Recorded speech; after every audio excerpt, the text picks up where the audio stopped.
All right, this is Kevin Armstrong talking to Jeff and Eric on the Nothing Shocking podcast. Tune in, y'all.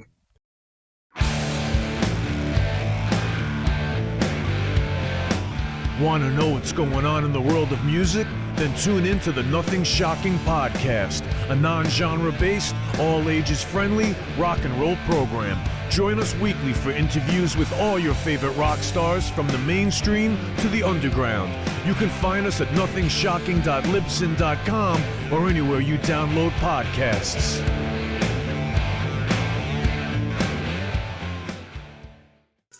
We're putting the band back together. The numbers all go to 11. I'm talking about bands that rock. Led Zeppelin. What about Sabbath?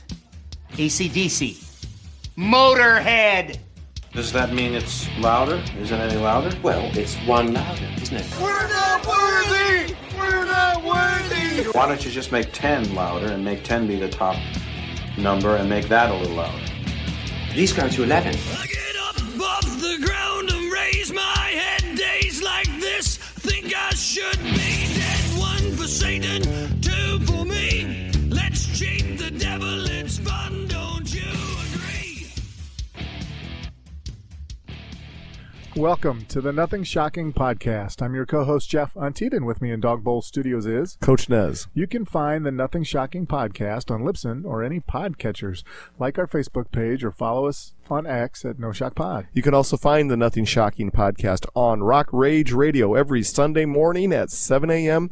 Central Time. Our sponsor is Ragged Records, located in downtown Rock Island, Illinois, and downtown Davenport, Iowa. We'd like to thank the Hong Kong Sleepover for allowing us to use their music for our intro and bumper ending. Tonight's guest is Kevin Armstrong, English rock guitarist. Yeah, he's promoting his 2023 book, Absolute Beginner, Memoirs of the World's Best Least Known Guitarist. Yeah, he's worked with some pretty amazing. He's worked with David Bowie, Iggy Pop, Thomas Dolby. You name it, he's been with it. So, hey, let's get to that interview. All right, good night. Good night.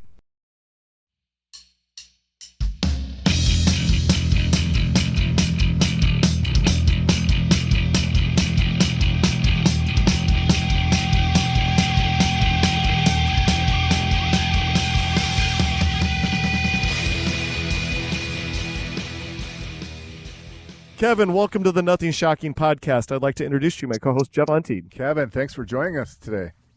Yeah, hi, nice to be here. Well, we're excited to have you. Thanks for your willingness to participate. Let's get right into it. This past 2023, you released your first book, Absolute Beginner, Memoirs of the World's Best Least Known Guitarist. Can you talk a bit about the daunting task of writing this book? Well, yes. I started it in 2016 after David Bowie sadly died. And I was playing with Iggy Pop for the second time in my life for a 5-year period during that time. And I just started to use the traveling hours and hotel downtime and stuff like that to write down my memories, because I fully expected to meet David again on an Iggy gig somewhere. Maybe in Chicago, I don't know, maybe New York, somewhere, because he always used to come in the old days. So I just started writing down the stories, and then it coalesced over the next few years into a memoir. And then I got a publishing deal offered to me, and Bob's your uncle. Now we have a book. Fantastic. Well, can you talk a little bit about like paring down the stories? Like, did you have any stories that you're like, oh no, I can't put that in there, and you don't have to share them, but can you just talk a little bit about that decision making? Yeah, there's a whole other book that is on the floor, which is all the really, the things I didn't want to put. Well, things that I was advised not to leave in this book, because I have some strong opinions over a 50-year career in music.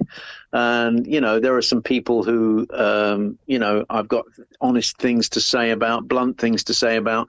And I just picked and choosed my targets in this book and the things I wanted to say, and I took some advice about it. And there's a whole other really sort of Tourette style book which may well emerge if I dare, at another time. But it's having said that, I'm hoping the stories are interesting in there. It's every word of it is true. It's my lived experience, and I'm very happy with the way it turned out in the end. I guess maybe to capitalize off that is, how did you narrow it down to say, okay, these stories are the most important stories to add to this book at this moment, and what when, like Jeff said, the stuff that needs to be left off or that was left off, how do you say, okay, these are the guaranteed stories that need to be put in here, and there's no ifs, ands, or buts about it? Well, I mean, I just used my instincts, and I just wrote down my memories, and then I let the publisher have a little look at it too, and I took some advice about this and that, so I probably put in more than is in the book, and a few things got cut, whatever, but I'm just, the only criteria really was to make a book that flowed and was interesting to read. I mean, I've read so many rock biographies that are, frankly, not that well written, so they don't draw you in as a reader. And I figured if it's a book, it's got to be a book, and it's got to flow, and it's got to be, hopefully a page turner that people want to know what's happening. So those were the things. It wasn't really anything about, there was no legal problems or, anything like that. It was more a question of tone, really. Do I want to be mean to this person? No. So I'll leave that out. Or, it was just about what I thought a reader might enjoy. Oh, very good. Yeah. I know the book came out October 2023, and I saw on your website in January, I think you had at a rock and roll book club. Was that like did you talk about the book, or was that just a book signing, or can you talk a little bit more? Yeah, well, I do a number of one-man show things which are a mixture of, I read a few extracts from the book, maybe, and I show some pictures from my private collection and some little bits of video, and I also sing and play some songs as well, and involve the audience. They can ask me anything anytime, so that it's like a one-man evening with kind of thing, and I've been doing that for a number of years, and that's so now book clubs and things ask me along, but I always take a guitar and an amp and turn it into a little show. Yeah, that's cool. Is the book available on Audible yet? Yes, it is. It is available on Audible. Yes, it is. And I narrated it myself, and it took a number of weeks to do it. And so it is on Audible. It's available. Yes, it is. I just wonder, did you guys, is it in I know that the publisher tells me it's in America in places. I wonder if you've seen it in Barnes and Noble or something. I don't know. Well, like the bookstore medium here in the States is such a lost art. They're hard to find. So going into bookstores around here, they're far and few. Yes, people go to Amazon, I suppose, don't they now? And and I've been actually dealing with a lot of interest directly from my website or whatever. People ask me and they write to me, and I've got a little operation at home where I'm lucky to have a mailbox right outside my house, so I can put stuff in a bag and put the stamps on and frank it myself and run out to the post box. So people have been buying the book directly off me if they've not been buying it from Jeff Bezos. Exactly. Well, when it comes to narrating a book, your book on Audible, talk about the challenging task of doing that, because for me, I could never do that. I would stammer and stutter, and it would just be impossible. Well, I've done a little bit of voice thing before. During it's not I've done a few things that involve recording my speaking voice. So I once did a town map for a town called Rye in East Sussex, and I got a gig narrating the history of Rye for the people who get the map and plug their headphones in, and walk around the town. Yeah. And I've done a couple of commercial things as well as a voiceover artist. Plus, I have a recording studio, so I'm used to recording. The whole process is fairly easy. So it's funny, I've talked to other authors about this. I know this crime writer friend of mine, Wensley Clarkson, who lives near here, and he's quite a well-known crime writer with a lot of books out. And he was offered the chance by his publisher to go and narrate one of his books for an audio title. And he was given 3 hours in the studio or something, sat behind a microphone. And of course, he couldn't complete the task. But I just did it slowly. I realized that, just like recording music or recording your own vocals or whatever, you just have to be be consistent. You have to be fresh. If you go a couple of hours and your voice starts to go off and get a bit husky, so you stop and you come back next day, whatever. And I just edit as I go along, and I did that. So yes, it's challenging, but it's quite enjoyable to read and like that. And I'm quite happy again with the results. People say they've enjoyed it, so I'm pleased about that. Very good. Yeah. You said kind of like when you're recording an album, did you listen to parts and then go back? Oh man, I got to record that again.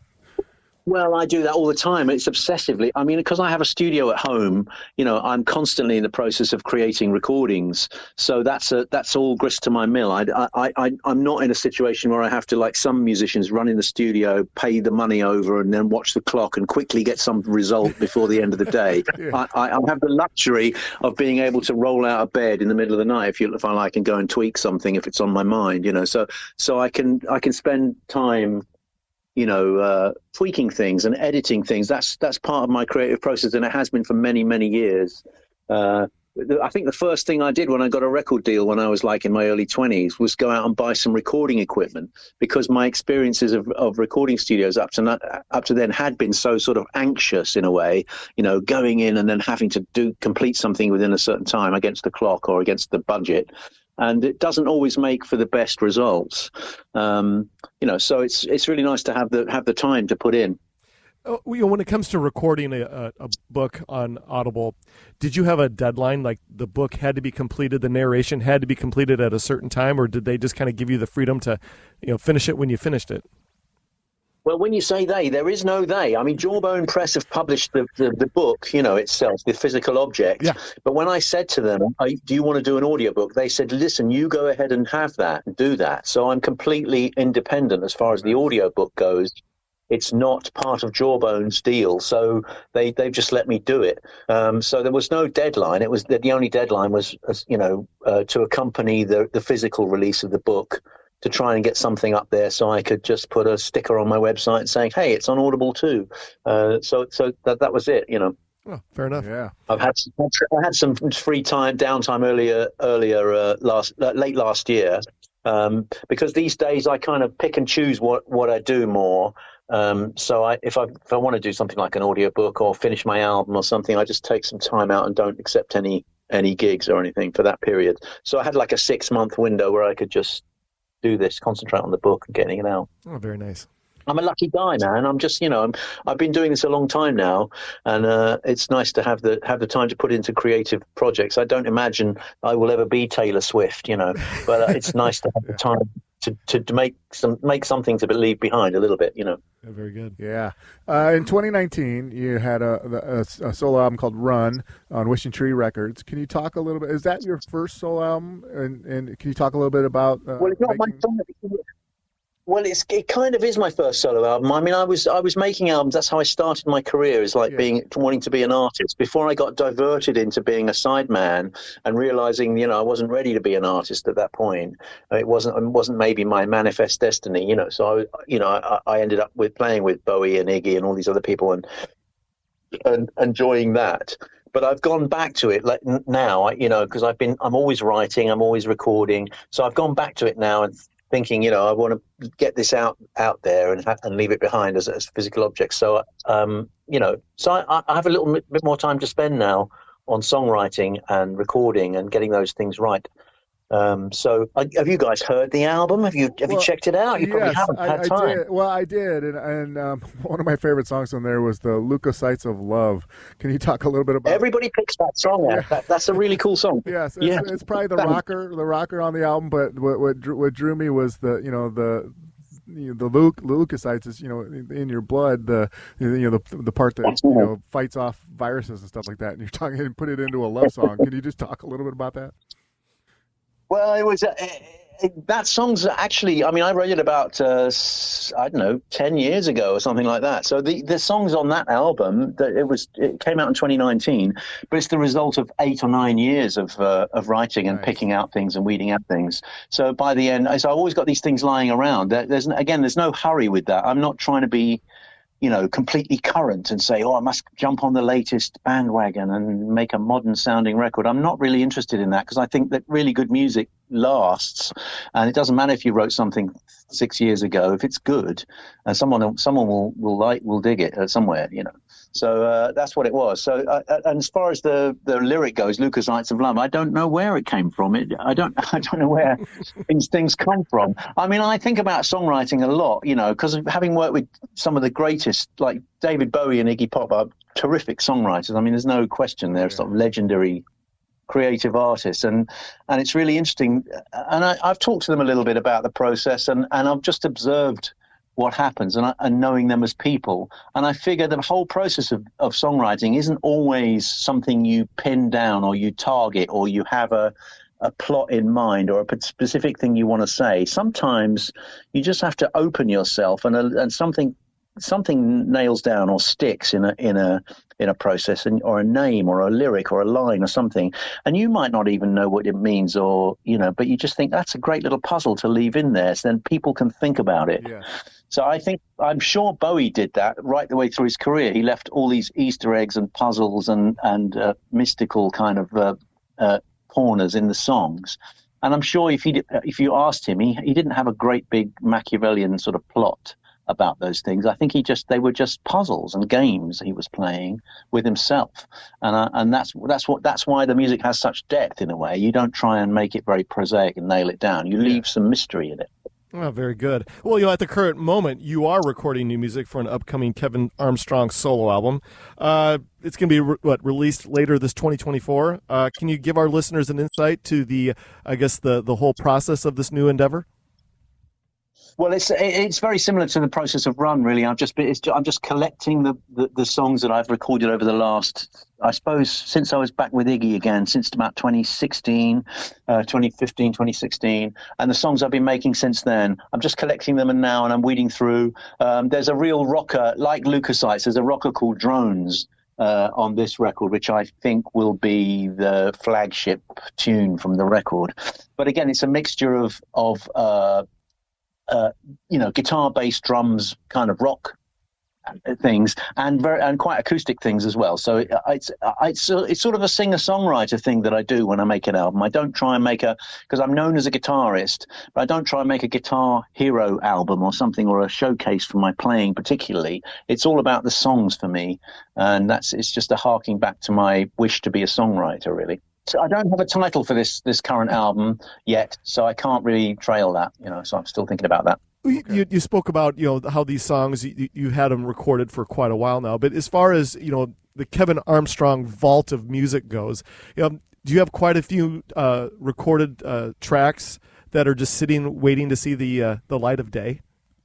Sometimes, yes. There are a lot of ideas, and part of my working life has been making music for television and for film and for commercials, and doing things that are to a brief.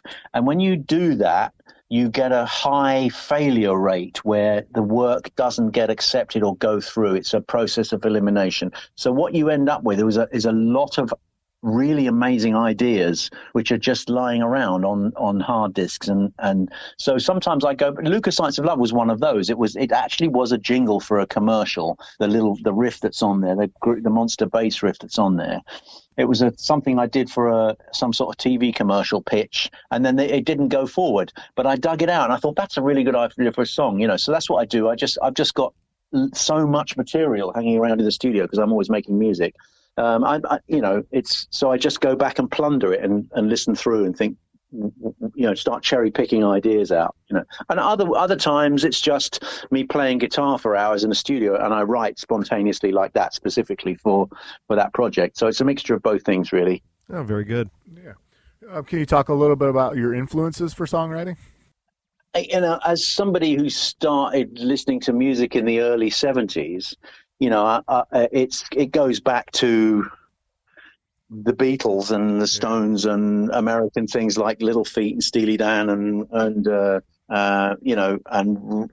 rockers like Alice Cooper and Iggy and Bowie and all that. And so it's all in there. There are echoes of all of those things in there. I try not to be afraid of using those influences from my early life and career, because a lot of that music was really good.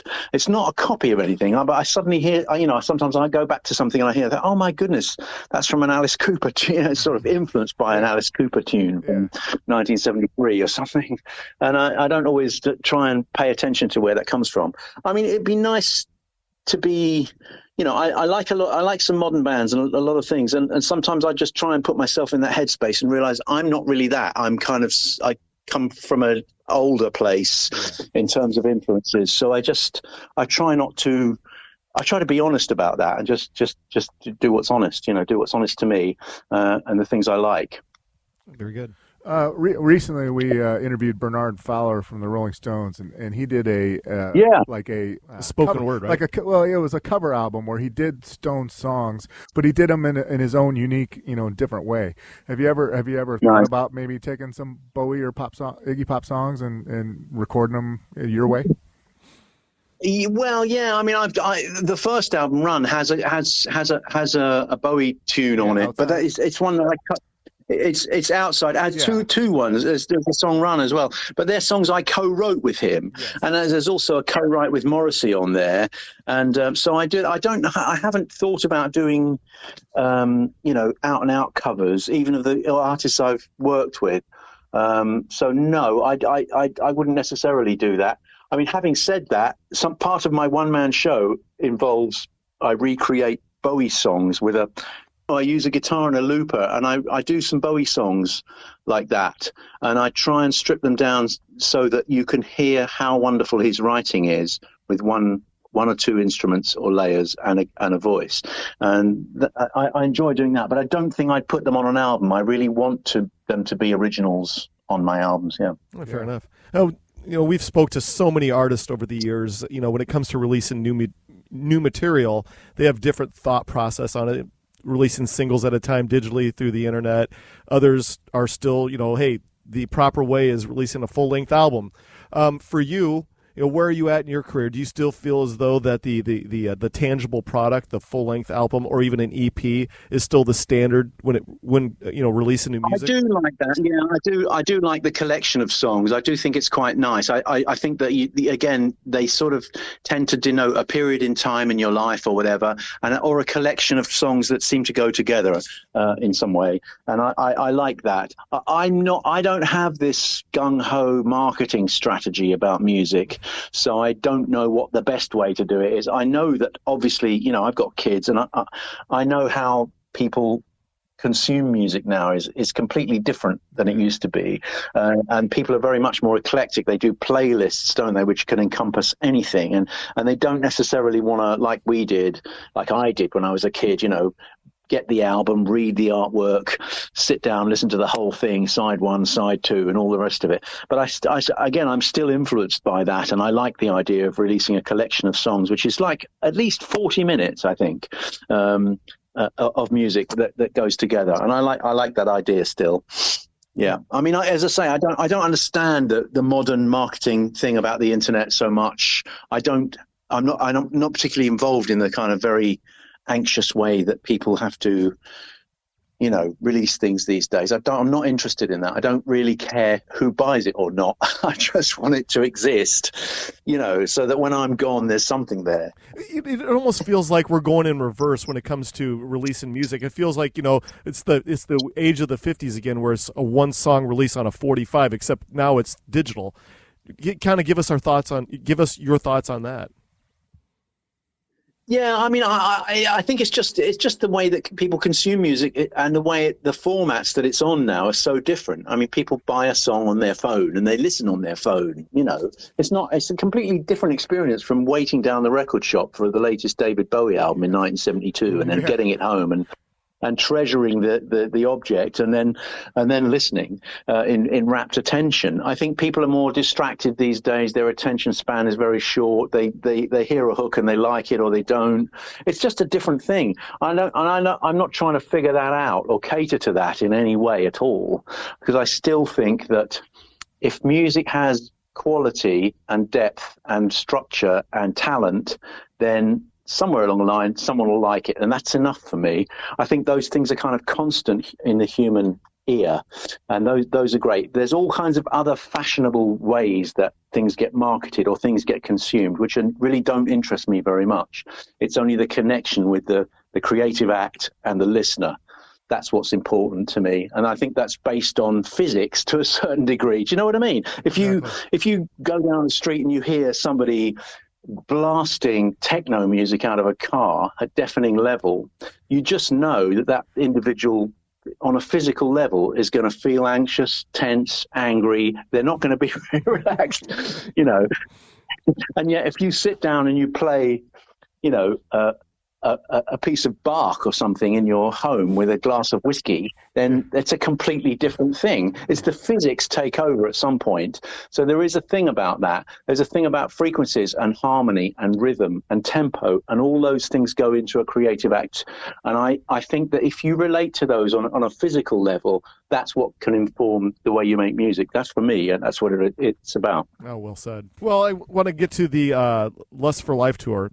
You guys are I guess I have the scheduled dates out. Can you talk a little bit more about the tour this year, and how's it all working out with the band members, and anything new from last year?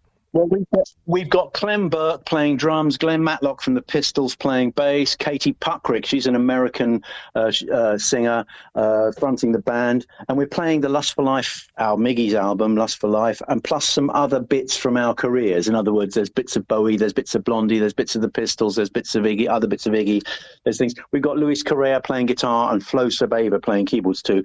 It's a little tour that we did last year as a little idea, and we did it in some fairly small venues in the UK, and it got packed out, and people came through the doors and rammed the places full, and it got really good reviews, and we enjoyed it. So we decided to do it again this year in slightly bigger halls and with a slightly bigger budget, and hoped to attract a bigger crowd this time.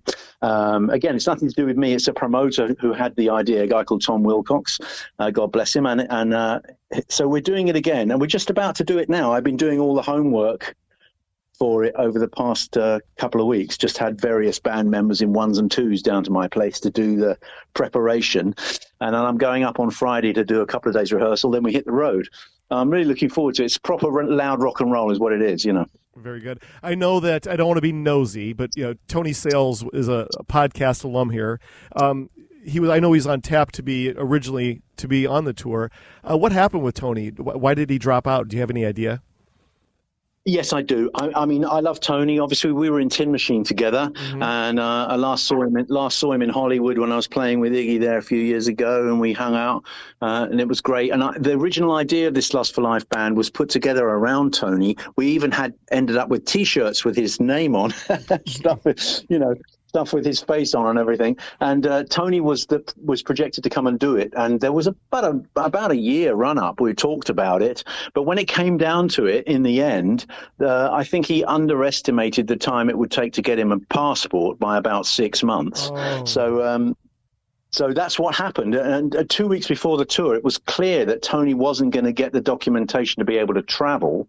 And so Clem and I had a call, and we just had a panic saying, what the hell are we going to do? We can have to can this. And then we just had the idea of asking Glenn, who had the Iggy history along with Clem and I, and plus is a name himself because of the Pistols and everything. So we just thought, if Glenn will do it, he's the only person who can rescue this. So Glenn came on board, and sadly we had to leave Tony at home, you know. Oh, well, that's so disappointing, but getting Glenn, wow, yeah. What an experience. Jeff, you got the next one? Well, yeah, so I was going to ask you a little bit about, besides just being a guitarist in the band, for some of the iconic groups you've worked with, you've also been the band leader. Can you talk a little bit about that difference and that role as the band leader? Well, you get paid more. But the reason you get paid more is you have to be the kind of band social worker, psychiatrist, and plus the musical kind of glue, which that you're the guy who sometimes it's about hiring and firing musicians. Sometimes it's about preparing a band and making sure you know everything that's going on with the music better than anyone else. And every band needs a leader, really. Otherwise, it's just chaos. So so that's what I've been asked to do for various artists. And it's just about, sometimes it's just about like them, Iggy saying to me, find me a band. So I go and find the band, and then I'm nominally the band leader. So it's up to me to kind of be, super conscious really with everybody. All right. So Thomas Dolby, I'm a big fan of those first two albums that you were a part of, the Golden Age of Wireless and the Flat Earth. Can you talk a little bit more about recording with Thomas and those, I guess, well, it was quite a while ago, but can you reflect on the experience of recording those two albums? The last time I worked with Thomas was in 2012, actually, so not so long ago. And we did a little tour. We did South by Southwest, and we toured around the Midwest and the Western United States with him, and that was fantastic. I mean, he was my first introduction to deep studio technique, really, working with him on those early albums, because he's a real, I mean, boffin's like a, corny word really, but he really is an enthusiast for technology, and his technique with the recording and everything is flawless. So I learned a lot at his table, really, just watching him, listening and learning how to play in the studio properly. And I credit him, I write about it in the book, but I credit him quite a lot with being a mentor figure for me, really, in terms of studio work. We're still occasionally in touch. He did actually. Matthew Seligman, who was the bass player in Thomas's band, was a mutual friend of ours. We lost him in 2020. And there's a new song on the new album called Song for Matthew, and Thomas has contributed to that song. I sent the song to him, and he liked it and contributed. So we're still in each other's orbit a little bit, so that's nice. Oh, fantastic. Oh, yeah, that's cool. I know that Blinded Me with Science video was like iconic. Do you do any videos for your newer promotion, or your like promotional videos for your new work? Yeah. Go to there's a website, kevin-armstrong.com, and there are some video clips up there. So the Leukocytes of Love, I did a video for that, and cool. I've done. There's a couple of new things up there too. And I do make videos. I live in a place called St. Leonard's in East Sussex in England. And it's full of artists, musicians, filmmakers. It's become a little bit of a hip, bolt hole from London. A lot of people moved down here to the coast from London during the pandemic and because of property prices and everything else. So a lot of people just came. And so it happens to be a quite creative hub. So it's very nice. I have a lot of good collaborations down here with people. Nice. Look at the website. There's some videos up there. I know you get asked the Morrissey question probably quite a bit, but that's his Bone and Drag album. That was his first solo album. After leaving the Smiths, and you were. I don't think it was. It was not. I don't think it was. Well, no, I don't think. I think there was another. Wasn't there the one with Every Day is Like Sunday on it? And I think there was an earlier album that Morrissey made, a solo album. I could be wrong about that, but I think Bone and Drag was due to be his second solo album. Okay, I think you probably know a lot better than I do, but I know that Morrissey is a very polarizing and controversial figure for his being known to cancel shows at the last minute and for other various reasons. But your experience working with Morrissey, talk a little bit more about it. Well, yeah, I mean, I really enjoyed working with Morrissey. It was a bit of a stretch as a guitar player because I had to follow in Johnny Marr's shoes with him. And I think I was the first guitarist to play with him after Johnny left, really. And that was interesting. And I co-wrote a few songs with Morrissey. And I used like Johnny Marr's method, really, which is to make guitar instrumentals which are sort of complete in themselves and turn them over to Morrissey and let him sing his 5 notes over the top, And he is an interesting figure. He is controversial. You can separate the man from the music. You can separate. In Morrissey's case, I can separate the man from the music and still really enjoy the music. And there's a lot of his songs and his music I really like. For instance, I can't separate Gary Glitter, the man from the music, and I can't separate Roy Estrada, who was a huge hero of mine, and the man from the music, because they're in jail for sexual assault. Right. But Morrissey just has weird political views, and so he's entitled to those, and they don't really affect my appreciation of his work. And I still think he's a musical genius, really. Very good. Yeah.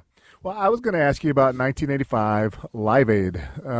As being a big Queen fan and a David Bowie fan, what was it like following up Queen at Live Aid and the vibe of that day?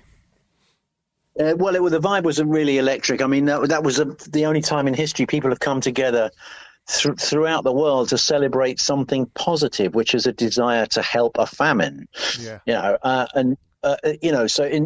Normally when the world's attention is on one event like that, it's something like 9/11 or something dreadful. And although the famine itself was dreadful, the actual thing of Live Aid was a positive feeling. And I think that's what makes it unique. And it's still the biggest concert in history, I believe.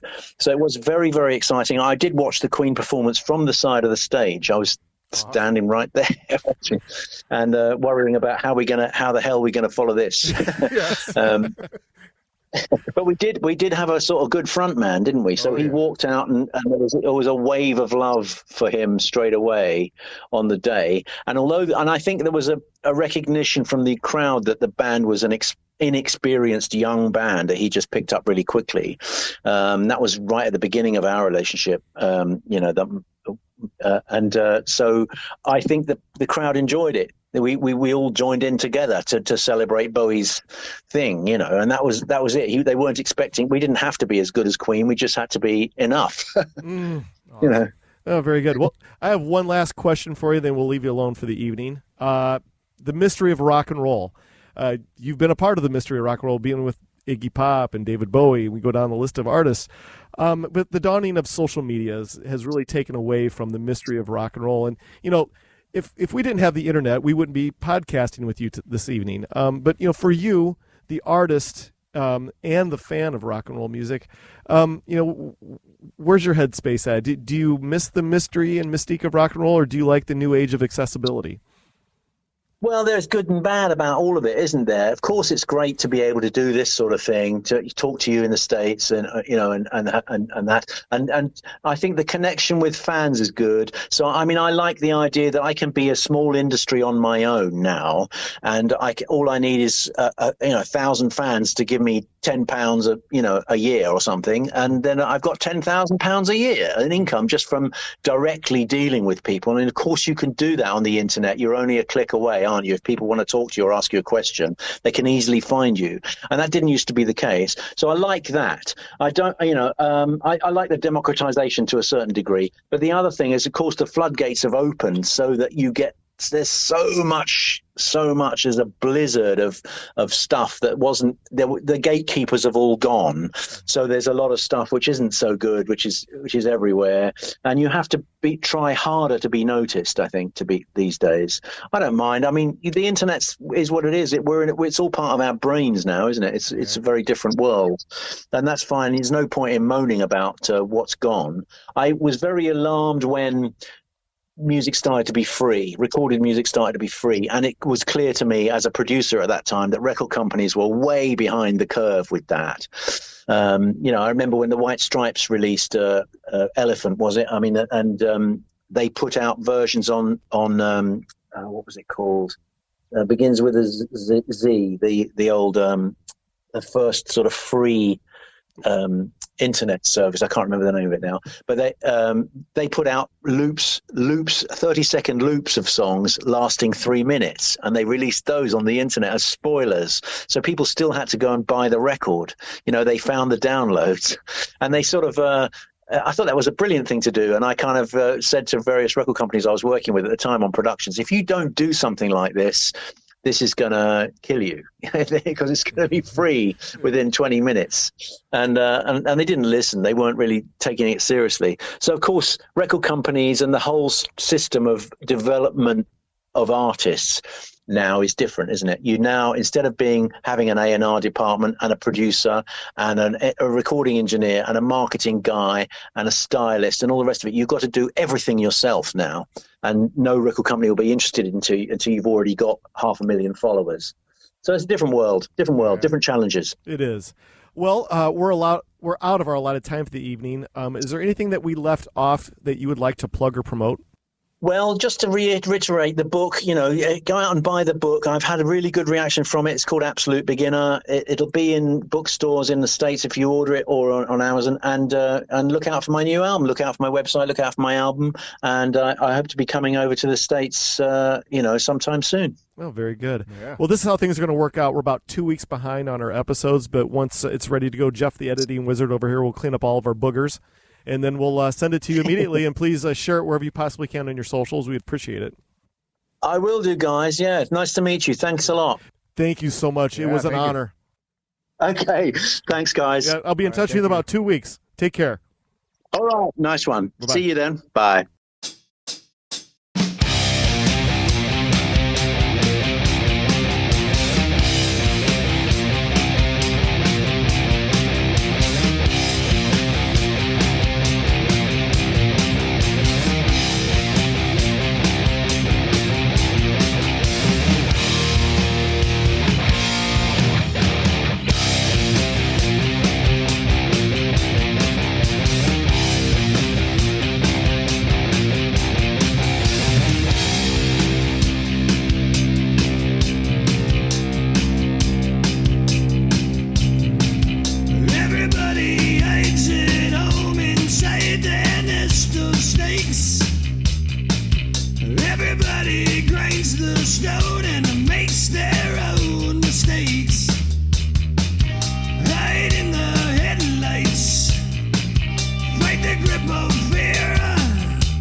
Welcome to the night.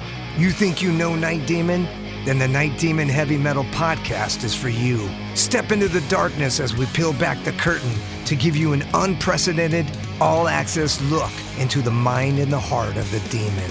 We're talking band history, song analysis, studio anecdotes, stories from the road. It's everything a diehard Night Demon fan could want and more.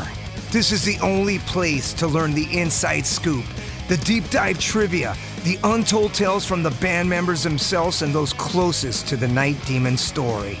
Need more? The Sacred Night Demon Crypt will be pried open to reveal demo recordings that have never before seen the light of day, all with in-depth commentary by the band and the people who were there for the writing and recording process. This is a gold mine, a treasure trove of all things Night Demon. Head over to nightdemon.net or wherever you listen to podcasts.